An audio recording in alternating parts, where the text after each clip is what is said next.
Not all heroes wear capes. Some of them wear a collar too, like Krypto the Superdog. He was a character designed to appeal to younger readers and those that were young at heart. A flying hound with the same powers of Superman and a heart of gold. But Krypto isn't just Superman's dog, he's symbolic of a gentler era. Born of a post-war world desperate for optimism, he offered children an unthreatening entry point into comics. No existential dread, no moral ambiguity, just a good boy doing good things. And then, like all things innocent, he was deemed outdated. As superhero comics grew darker, Krypto's presence became almost laughable. In fact, in Superman the Animated Series, he was relegated to a brief cameo in the first episode and then blown up along with everyone else on Krypton.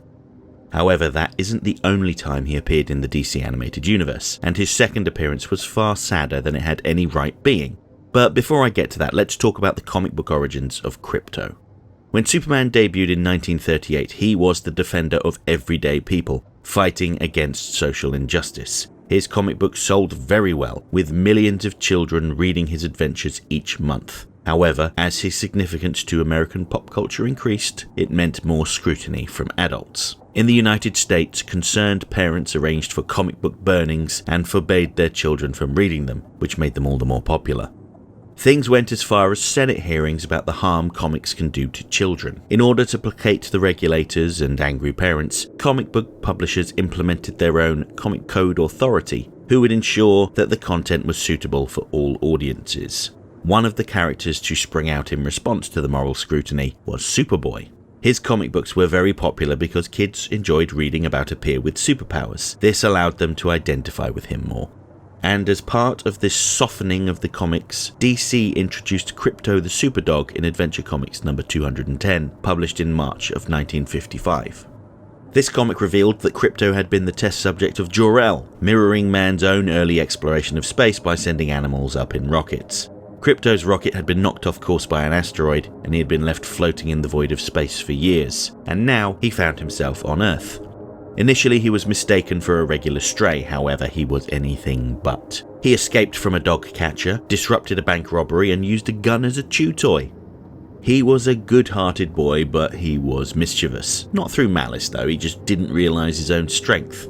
While playing with Superman, he tore the wings off of an aeroplane and nearly knocked down a building while chasing a cat. As much as Superman loved Krypto, he felt he was too boisterous to keep in Smallville. So he played fetch with Krypto in space and let him run free there, treating the void like his own massive backyard. Of course, Krypto came back periodically and became less chaotic and more useful over time. We'd even get insight into his thoughts, and he developed a way to communicate with Superman. Krypto was a part of the Legion of Super Pets alongside Streaky the Super Cat, Beppo the Super Monkey, and Comet the Super Horse. This was a very child-friendly supergroup of animals, and this group really is symbolic of that more child-friendly Silver Age of comics.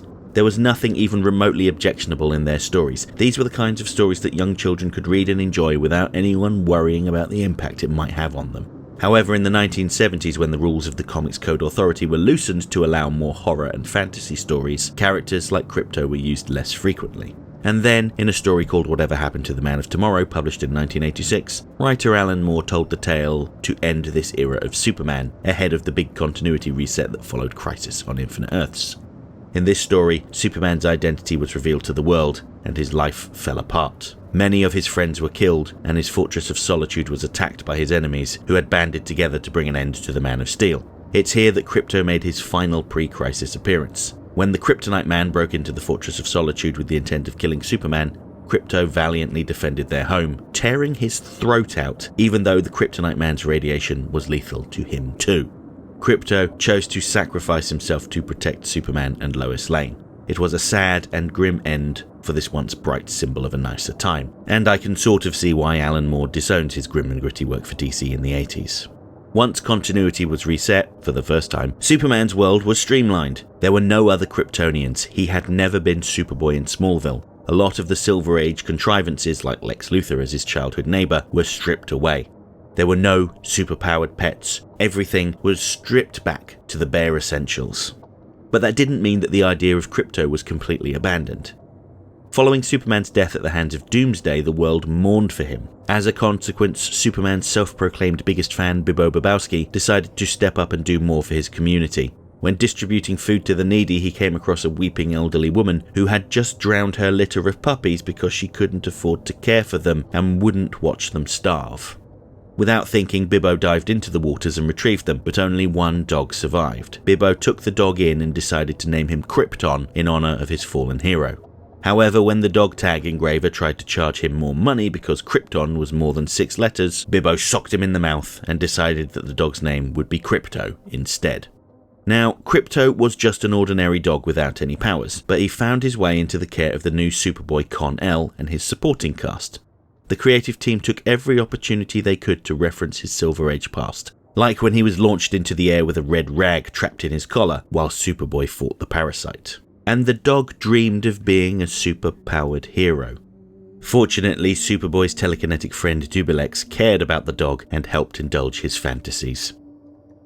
Around this time, Superman the Animated Series went into production, and they took a very similar approach to the Post-Crisis Superman comics, likely at DC's insistence. This is why other Kryptonians like Jax-Ur and Marlowe were killed off, and Supergirl came from Krypton's sister planet, Argo.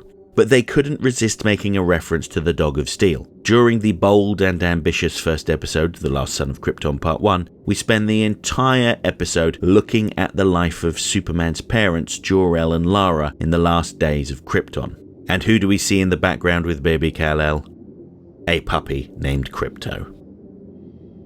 Like everyone else on Krypton, Krypto was killed when the planet exploded, but this wasn't his only appearance in the DCAU. And just to be clear, I'm not talking about Bizarro's pet of the same name, or Superman's imaginary son Van-El's pet. In the official tie-in comics Superman Adventures, writer Dan Slott... Sorry, past me, I have to interrupt you there. I made a mistake when I credited Dan Slott for this script. Okay, yes, he is listed as one of the co-writers, but actually it was Ty Templeton that wrote this story, and it's a story he had in mind for about a decade before it was published. So a million apologies to Ty for this massive oversight on my part. I would never want to diminish or downplay his contributions to the DC Animated Universe, particularly because he worked on some wonderful comics.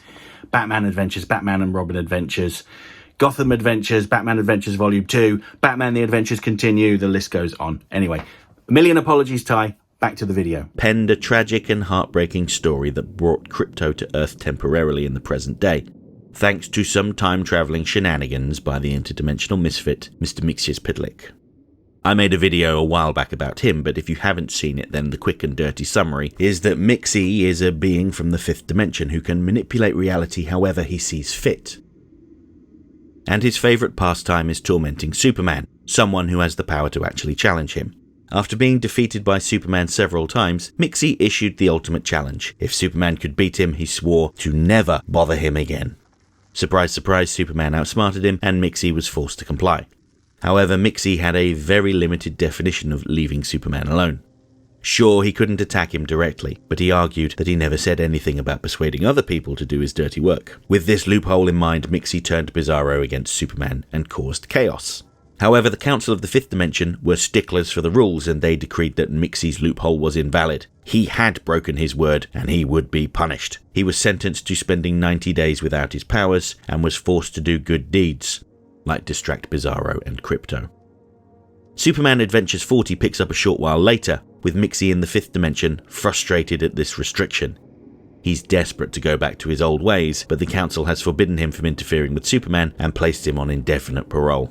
So he starts thinking outside of the box. They told him that he can't interfere with Superman. Okay, fair enough, but perhaps he could do something nice for Superman to get off the naughty list and then go back to his old ways. So Mxy goes back in time to shortly before Krypton exploded and picks up Superman's beloved childhood pet Krypto. Mxy brings him to the present day and leaves him at Clark Kent's door. However, what he failed to consider is that while Krypto is a dog, he is a Kryptonian dog. This means that the yellow sun's radiation will give him superpowers, and he is completely incapable of controlling them. In his panic, Krypto flies around Metropolis, causing mass destruction and terrorizing the city. It's important to remember that Krypto is a frightened animal. He's not evil, he's not trying to harm people, he just literally can't control himself, much in the same way that young Clark Kent struggled with his powers early on. While Superman is able to restrain Krypto, there is a debate on what to do with him. Maggie Sawyer of the Special Crimes Unit thinks he should be put down, as any other dangerous dog would be. Superman doesn't like that idea and mulls over sending him to the Phantom Zone instead, which is less than ideal. He has first-hand experience of the Phantom Zone and the anguish of becoming non-corporeal, and doesn't like the idea of sending his beloved dog there.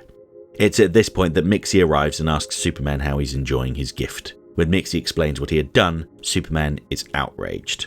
While this was intended to be a pleasant experience, it backfired massively, with Superman furious at this violation of his childhood and beloved pet. Fortunately, Mxyzptlk reveals that Krypto's stay is only short-term, and he will be returning to the moment he was taken in due course. In the meantime, he wanted Superman to sign a letter of commendation, saying what a good sport Mxyzptlk really is, which does not go down well. It's ironic that for all the times that Mr. Mxyzptlk has tried to get the best of Superman, the only time he really harmed him was when he tried to do something nice. He did it for selfish reasons, sure, but he wasn't trying to be abusive. And the whole thing backfired, massively. When the council became aware, they took immediate action. Rather than taking him off parole, Mxyzptlk was instead doomed to become a fire hydrant in Metropolis on a dog-walking route, doomed to spend the next 90 days being urinated on by passing dogs. This seems like a fitting punishment given the emotional harm he inflicted on both Superman and Krypto, although at the issue's conclusion we see Krypto overjoyed to see the baby Kal-El again, completely oblivious about the doom that is heading his way.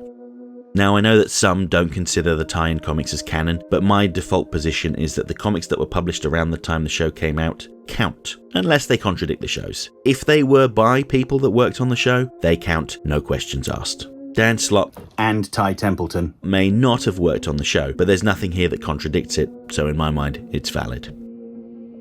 Krypto may have started as a marketing ploy in the comic books, softened for censors, but over time he evolved into this sort of mirror. The way he was used in stories reflected the overall tone of the DC universe at the time. In the Silver Age he was cheerful, chaotic and impossibly pure. This made him the perfect companion for the boyish Superboy in a world where everything worked out in the end.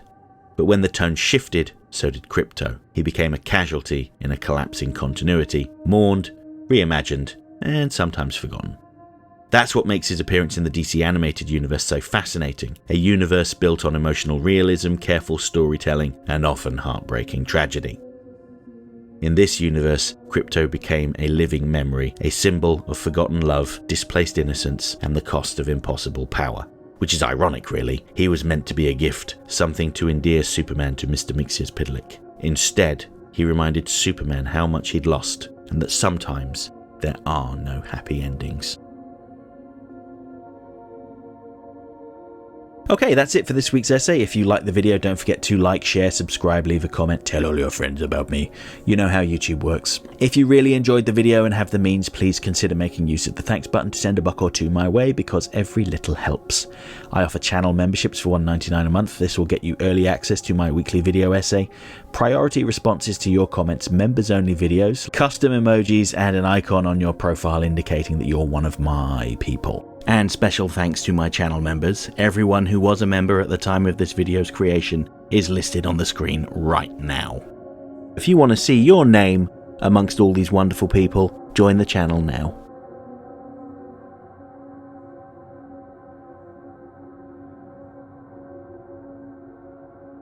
Next time. When I return on Monday, I'm going back to my latest The Batman villain poll to talk about the character that came in third place. Yes, it's time to talk about their controversial take on the cold-themed criminal, Mr. Freeze. And then next Friday, it'll be time to talk about another one-and-done Batman Beyond villain who didn't really want to hurt anyone. He just felt pressure to maintain his family's lavish lifestyle after he lost his job. It's time to talk about Armory. Hope to see you then.